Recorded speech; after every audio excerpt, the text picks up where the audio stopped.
Hello दोस्तों, स्वागत है आपको यूट्यूब चैनल पे। आज हम जानेंगे मूल अधिकार के बारे में, अर्थात फंडामेंटल राइट्स। जानिएगा आपका अधिकार क्या है। ये जो है संविधान के भाग 3 के अंतर्गत आता है, जो अनुच्छेद 12 से 35 के बीच है। तो आप अभी तक अगर चैनल को सब्सक्राइब नहीं किए तो कृपया सब्सक्राइब कर दें और घंटा का निशान दबा दें। चलिए दोस्तों, स्टार्ट करते हैं। मूल अधिकार को नरसंगिक अधिकार भी कहते हैं, क्योंकि ये जन्म के बाद मिल जाता है। क्या होता है? जन्म के बाद ही ये अधिकार मिलता है। देख सकते हैं आप। मूल अधिकार को मैग्ना कार्टा कहा जाता है। संविधान का मैग्ना कार्टा इसको कहा जाता है, मूल अधिकार को। ये क्वेश्चन कई बार पूछा जा चुका है और ये भी क्वेश्चन आपके लिए बहुत इंपॉर्टेंट है। आपसे पूछ दिया जाएगा मूल अधिकार को कहाँ से लिया गया, तो डायरेक्ट आप आंसर देंगे यूएसए के संविधान से लिया गया है। मूल अधिकार कहाँ से लिया गया है? तो यूएसए के संविधान से लिया गया है। ठीक है, तो अब देखते हैं मूल अधिकार। पहले मैंने बता दिया अनुच्छेद 12 से 35 के बीच आता है। तो अनुच्छेद 12 में देखते हैं क्या है। अनुच्छेद 12 में मूल अधिकार का परिभाषा है। दोस्तों, आपसे क्वेश्चन पूछ देगा मूल अधिकार का परिभाषा किस अनुच्छेद में है, तो आप बोलेंगे अनुच्छेद 12 में। अनुच्छेद 13, अनुच्छेद 13 के अंतर्गत आता है, अगर हमारे मूल अधिकार को किसी दूसरे मूल अधिकार प्रभावित करे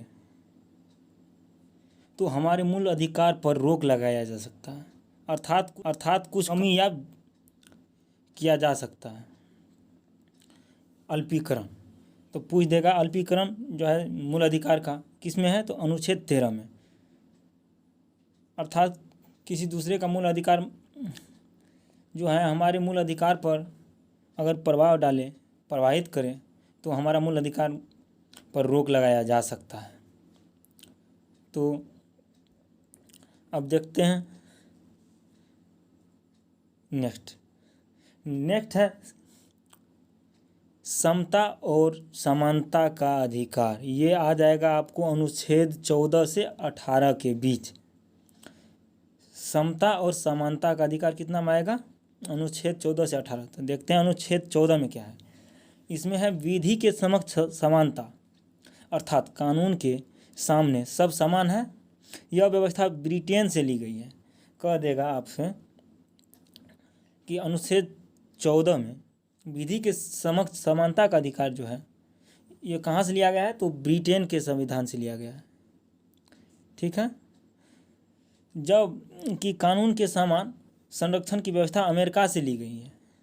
और देखिए, समानता का अधिकार ब्रिटेन से लिया गया और संरक्षण का अधिकार समान, कानून के समान संरक्षण का, कानून का संरक्षण ये अमेरिका से लिया गया है। ठीक है, चलिए अब देखते हैं नेक्स्ट अनुच्छेद 15। अनुच्छेद 15 में जाति, धर्म, लिंग, जन्म स्थान के आधार पर सार्वजनिक स्थान, सरकारी स्थान पर भेदभाव नहीं किया जाएगा। अर्थात कोई है जनरल कैटेगरी का, कोई है SC ST, तो उसके आधार पर, और सार्वजनिक स्थान अर्थात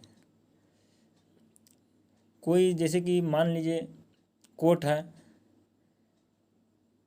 पार्क है, सरकारी स्थान कोई भी जहाँ पर सभी आदमी जा सकता है, वहाँ पर भेदभाव नहीं किया जाएगा। ये अनुच्छेद 15 के अंतर्गत आता है। अनुच्छेद 16 में देखते हैं। अनुच्छेद 16 में है लोक निर्वाचन, सरकारी नौकरी की समानता। इसमें पिछड़े वर्ग के लिए कुछ समय आरक्षण की चर्चा है। अर्थात जैसे कि आप लोग जान रहे होंगे SC ST के लिए कोई भी सरकारी नौकरी में आरक्षण है, वही है इसमें अनुच्छेद 16 में चर्चा किया गया है। लोक निर्वाचन पूछ देगा लोक निर्वाचन किस में है, तो अनुच्छेद 16। नेक्स्ट देखते हैं अनुच्छेद 17, इसमें है अस्पृश्यता अर्थात छुआछूत का अंत। आपने कुछ साल पहले देखे होंगे कि कोई भी छोटे जाति का आदमी अगर आपके यहाँ आ जाता था तो उसके अलग दृष्टि से देखा जाता था, छुआछूत, जिसको अब अंत कर दिया गया। किसमें? संविधान के अनुच्छेद 17 में। और अनुच्छेद 18 में देखते हैं। अनुच्छेद 18 में आपको, तो अनुच्छेद 18 में देखेंगे उपाधियों का अंत है, उपाधि का अंत कर दिया गया है, किंतु शिक्षा, सुरक्षा तथा भारत रत्न, पद्म विभूषण इत्यादि रख सकते हैं। कौन कौन रख सकते हैं? शिक्षा, सुरक्षा तथा भारत रत्न, पद्म विभूषण, शिक्षा, सुरक्षा इत्यादि रख सकते हैं। विदेशी उपाधियों रखने से पूर्व अगर विदेश में आपको कोई उपाधि मिलता है तो वो आपको उपाधि रखने से पूर्व राष्ट्रपति से अनुमति लेनी होगी। उपाधि आप विदेशी तभी रख सकते हैं जब राष्ट्रपति अगर अनुमति दे देंगे। इसकी चर्चा किसमें है? अनुच्छेद 18 में। उपाधियों का अंत हो गया। चलिए नेक्स्ट देखते हैं स्वतंत्रता का अधिकार। स्वतंत्रता का अधिकार जो है अनुच्छेद 19 से लेकर के अनुच्छेद 22 के अंतर्गत आता है। तो 19 को, अनुच्छेद 19 का अर्थात पहला में देखेंगे तो उसमें है अभिव्यक्ति की स्वतंत्रता, बोलने की स्वतंत्रता, झंडा लहराने की स्वतंत्रता, पुतला जलाने की स्वतंत्रता तथा प्रेस की स्वतंत्रता। ठीक है, अर्थात आप स्वतंत्र हैं, आपको कोई दबाव नहीं डाल सकता है। आप स्वतंत्र बोल सकते हैं, झंडा लहरा सकते हैं अपना देश का, पुतला जला सकते हैं किसी का भी, जैसे नेता वगैरह का जलाते हैं। प्रेस की स्वतंत्रता है, अनुच्छेद 19 का क में आता है। और दूसरा में है इसका 19 का दूसरा में आएगा बिना हथियार सभा करने की स्वतंत्रता। कोई भी हथियार की ज़रूरत नहीं है सभा करने में। ठीक है, तीसरा में है संगठन बनाने की स्वतंत्रता, जैसे कि 10, 15, 20 व्यक्ति मिल करके कोई भी संगठन बनाते हैं, वो संगठन आप बना सकते हैं। अनुच्छेद 19 का चौथा में है बिना रोक टोक चारों ओर घूमने की स्वतंत्रता। आप कहीं भी घूम सकते हैं, आपको कोई रोका टोका नहीं जा सकता है, चारों ओर कहीं भी घूम सकते हैं। चलिए देखते हैं आगे। भारत के किसी भी क्षेत्र में बसने की स्वतंत्रता। आप भारत के किसी भी क्षेत्र में बस सकते हैं। संपत्ति का अधिकार जो कि 19 का छठा में था, उसको अब मूल अधिकार से हटा दिया गया है और इसको कानूनी अधिकार में रखा गया है। कई बार क्वेश्चन पूछ दिया जाता है संपत्ति का अधिकार किसके अंतर्गत आता है, ऑप्शन आपको दे दिया जाएगा मूल अधिकार और कोई दे दिया जाएगा कानूनी अधिकार भी रहेगा, तो आप मारेंगे कानूनी अधिकार।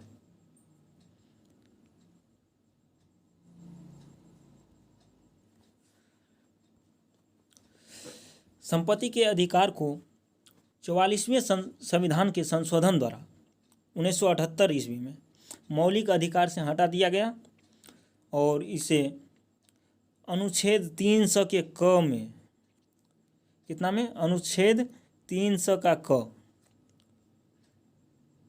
अनुच्छेद 300 के क में रख दिया गया है, कानूनी अधिकार में रखा गया है। ठीक है, और सातवां है व्यवसाय करने का स्वतंत्रता। आप कोई भी व्यवसाय कर सकते हैं, इसके लिए स्वतंत्र हैं आप।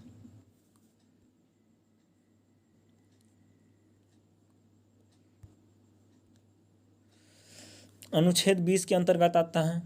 इसमें 3 प्रकार की स्वतंत्रता दी जाती है, अर्थात एक गलती की एक ही सज़ा, पहला में है। दूसरा में है सज़ा उस समय के कानून के आधार पर दिया जाएगा, न कि पहले या बाद के कानून के आधार पर।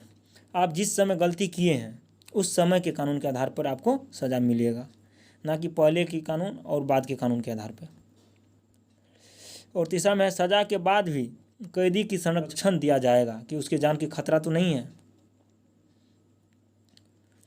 और अनुच्छेद 20 के अनुसार जब तक किसी व्यक्ति को न्यायालय द्वारा दोषी करार नहीं कर देता तब तक उसे अपराधी नहीं माना जाएगा। न्यायालय जो है किसी व्यक्ति को अगर जब तक अपराधी घोषित नहीं करेगा, अर्थात दोषी नहीं ठहराएगा कि ये काम किया है, तब तक उसको अपराधी नहीं माना जाएगा। चलिए आज के लिए इतना ही। अगर आपको वीडियो अच्छा लगा हो तो लाइक, सब्सक्राइब और कमेंट ज़रूर कीजिएगा। और इसका पार्ट भी जल्द ही आप लोगों के बीच आ जाएगा। धन्यवाद।